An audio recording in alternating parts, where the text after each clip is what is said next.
America is in the midst of the fastest economic recovery from any crisis in the U.S. Household spending looks to have recovered about 3/4 of its earlier decline, likely owing in part to federal stimulus payments and expanded unemployment benefits. Federal Reserve Chairman Jerome Powell and Treasury Secretary Steve Mnuchin went up to Capitol Hill Tuesday with the same message.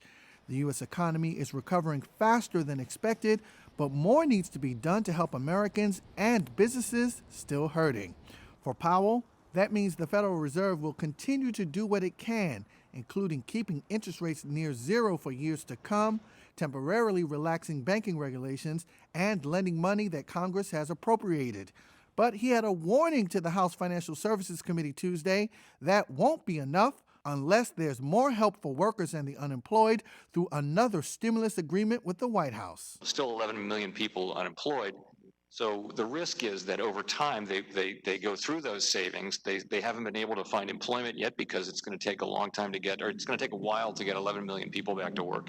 And so their spending will decline, their ability to stay in their homes will decline, and so the economy will begin to feel those negative effects at some time. At the same time, the economy is recovering, and that's a good thing. And it's very hard to have any certainty about the path forward because we don't know which of those two forces will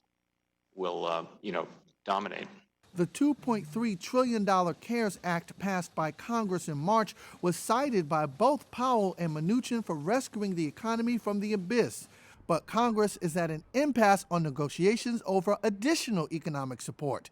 Emergency aid, which Mnuchin said the economy needs to be given out in a more specific way than earlier this year. I think the next package should be much more targeted. It should be focused on kids and jobs and areas of the economy that are still hard hit, particularly areas such as the travel business and others, restaurants. I think there's broad bipartisan support for extending the PPP to businesses that have had revenue drops for a second check. I think small businesses are a large priority of that. But getting Congress to open the purse strings again won't be easy.